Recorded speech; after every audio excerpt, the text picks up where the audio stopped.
Our first comic is a dear friend of ours. He's so funny. He runs a show every Monday night at Ossington. Please welcome Everardo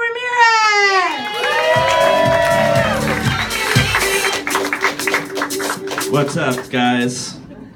How you doing? Good? Okay. Unsure, but good. Okay, good. I don't know if you guys have noticed, but I have a mustache now. So, do you guys like it or no? Okay. I have a mustache now, which is a new look for me, and it's a lot to get used to. You know, like people act differently when you have a mustache. Does anyone know what I mean? You know what I mean. I feel like since I've had a mustache, people open up to me in a weird way that no one really did before. Like people now come up to me and they're like, "Hey, I'm thinking of getting a snake."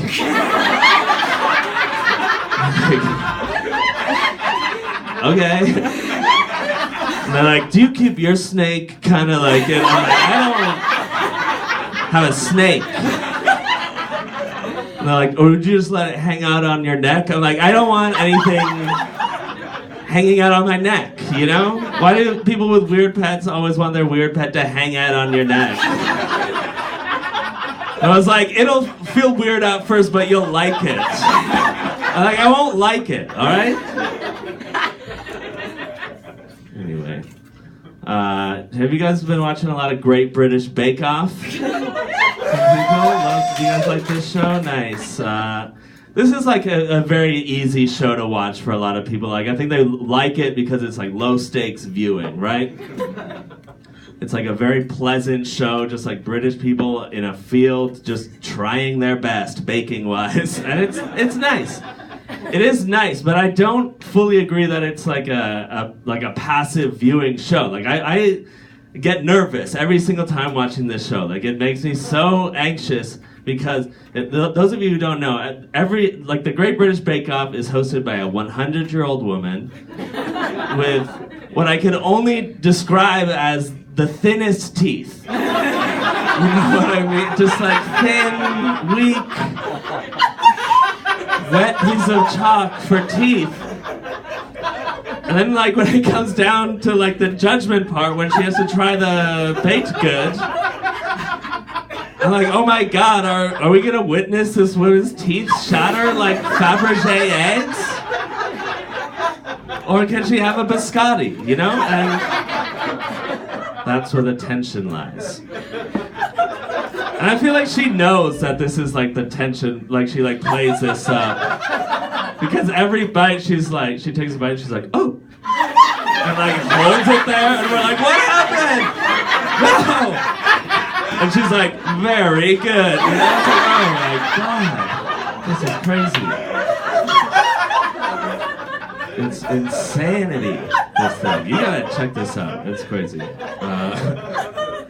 Anyone dating here tonight? Any lovers? Some people. The rest of y'all just trying to get a fuck on. That was the first time I ever said "get your fuck on" in public, and I'm sorry. It felt weird. It felt weird coming out of my mouth, but I was like, well, I've already started. And you're like, we know you started, but please don't finish what you're saying. I've been dating my girlfriend for a while now, 4 years, and it's long enough that I'm I think I know what I'm doing, how to be a supportive boyfriend, right? But then sometimes they'll say she said something insane, and I'm like, oh, I don't know what to do, right? She gave me her. She recently told me her irrational fear that she has. This is an adult woman with a fear that Wario. Some of us know Evil Mario from the game. She has a fear that Wario is going to come to our apartment and I'm going to have to fight him, or there's going to be some sort of showdown of sorts. I'm why would I have to fight him? First of all, why would I fight him, right? Secondly, what's more alarming to me is like neither of us are gamers. Right? Like I've never seen her play a video game. I don't play video games really. Like I didn't even know she knew about Wario. I'm like, who the fuck told you about Wario? Now we gotta worry about this? Now I'm worried. Like, I'm like sleeping with a knife under my pillow. Is Wario strong? Who knows? And like, even worse, she's like, not only will you have to fight him, but I know you'll lose. You don't know that. First of all, there's no way to know that. There's no way to know that. So anyway, this is a big part of our lives now. Wario.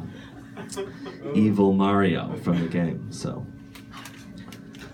Anyway, you know who kind of looks like Wario is Doug Ford. I'm getting political. I don't like him, you know?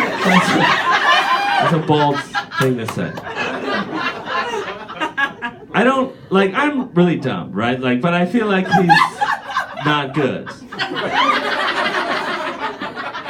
Like I heard he was like wanting to go back to like an old sex ed curriculum, which seems weird. And it's like, how are we gonna, you know, teach people about stuff? Yeah. Right? Exactly. So I think there's a way. Like not all hope is lost. Like there is still a way. Like we do have to. Like it's kind of on us now. So if there's anything that we need to teach people, it's kind of on us. And there's like ways to teach people. And I found a way, and it's called. Answers.com. And this is, I'm going to put that away. It'll be a while.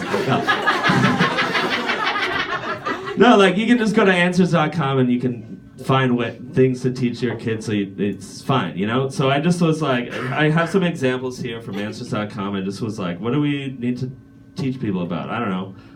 Periods. What do I need to know about periods, right? So these are like the first kind of answers that you can find. I'm 10, I don't know what a period is. Stacy D. And I wrote that down because you gotta be careful because not all of these will be answers. So it's like, that's the kind of thing that you'll have to weed through. And actually I am mad that they even posted that. So anyway, next one is from Baby Mama, 3 Bs, you figure that out. I haven't gotten a period since I've gotten preggers. So I'm a little worried. Since I've gotten pregnant, I haven't got my period yet. What's going on? Do you think the baby is drinking the blood? And that is also not an answer. And I don't like that because it's a very dramatic question, kind of overshadows my question. And it kind of brings up a lot of things that I didn't even know we had to worry about. And then, so there's finally somewhat of an answer from Queen Clean. And she says, it's a change in teens, and it's starting in what's known as babies. And when you get older, like an adult, you can have one. Do you see how she threw that in? Like an adult. But then it's like, that seems good, right? That's fair. But then it takes like a weird turn. It says, God is so awesome. If you don't believe me, you'll go to hell. And it's bad because that's where the devil is. Now I'm a pastor and it happened to me when I was 13 years old and it's a part of sex. So, you know, not all hope is lost. There's still the answers are out there. We just have to be a little bit more diligent about finding them. Anyway, my name is Everardo Ramirez and bye. Thank you.